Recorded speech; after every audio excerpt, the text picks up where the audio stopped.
Well, we're going to talk England now. Oh, good. They play Greece on Thursday. We've had 8 players pull out of the squad. No surprise, really, was there? Opportunities for others. The final Lee Carsley squads before Thomas Tuchel takes over. Our England correspondent Faye Carruthers joins us. Hi, Faye. Hey, Faye. Hello, both. That was some very dramatic music coming into me then. I was thinking it's all doom and gloom, isn't it? It feels. A few people are asking the question, and we'll pose it to you. Would 8 players be pulling out if this is Thomas Tuchel's first squad?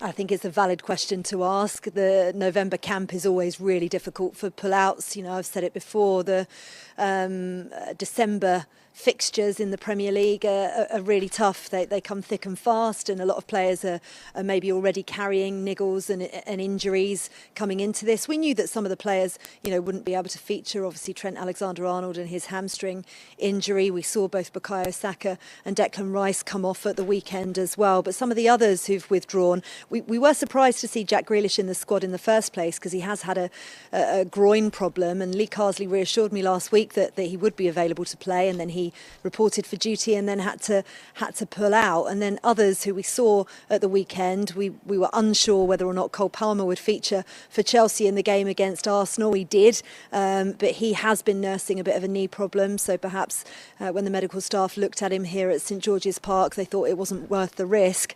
And then it's disappointing to see Aaron Ramsdale have to pull out when he'd been recalled to the squad with Nick Pope not in it this time. James Trafford has been called up to replace him. But where players come out, it does give an opportunity to others. And of course, Morgan Rogers is one of those. We've been wondering whether or not he was going to get his maiden call up to the seniors, and Lee Carsley's brought him in. He's had a really good season for Aston Villa, probably needs a little bit of polish.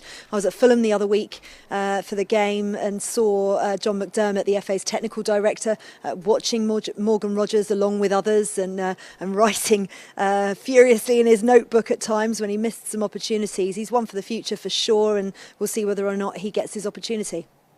What's the timeline then? You're at St George's now. I take it they're going to they've been training and we'll have some press conferences. So when they're setting off for Athens then, Faye? Yeah, so they were training this morning, 23 of them trained. Only Jared Branthwaite, who'd just been called up to the squad, was training indoors. Everybody else was outside. We've got a media day today, so I'll be sitting down with Liverpool's Curtis Jones later on this afternoon, which you'll hear probably on drive time later on or kick-off. And then we've also got a couple of the newbies in front of the media as well. Morgan Rogers, as I mentioned, you'll hear tomorrow morning on breakfast. And Taylor Harwood-Bellis, who's got his first senior call-up, had a great season for Southampton so far. Obviously, he was captain of the under-21 squad that won the European Championship under Lee Carsley. So he's got his first senior squad call-up, and we'll hear from him as well. Tomorrow they will train here at St George's Park before flying to Athens, and then we'll have a press conference in Athens with Lee Carsley and a player. Hopefully the captain, Harry Kane, will sit down in front of us because there aren't that many senior squad players left who they tend to put up for the media conferences on match day -1.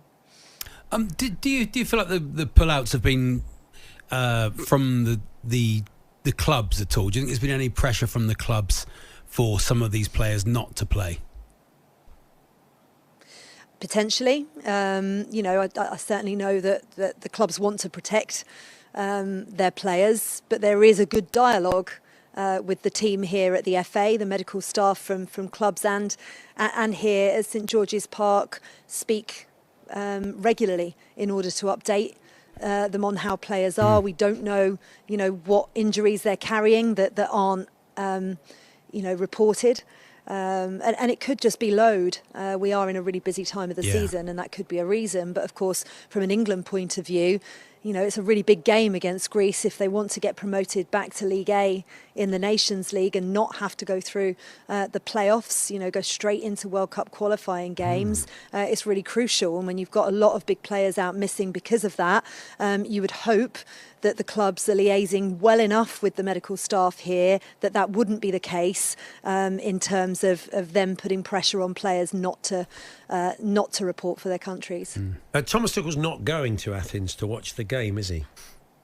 No, he isn't. His contract starts on the 1st of January, and we're very much told by the FA that Thomas Tuchel starts then, not before. Whether or not he's doing work behind the scenes, you would expect he would be. Whether or not he's got some kind of clause in a contract with Bayern, perhaps, that doesn't allow him to work until the 1st of January. We don't know. We've not had that confirmed either. What we're told is that they have faith fully in Lee Carsley, and they've given him these 3 camps in order to take the team, and they want to respect that. So they don't want Thomas Tuchel not interfering as such, but putting his slant on things, whether that's contractual reasons, money reasons, or what, we don't fully know. But he's not going to be officially doing any work on behalf of the FA until January the 1st.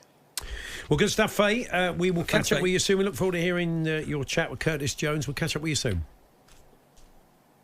Thanks a lot. See you later. Paul Hawksbee and Andy Jacobs, Monday to Friday afternoons 1 till 4 on AM, on DAB, via the talkSPORT app and on your smart speaker. talkSPORT.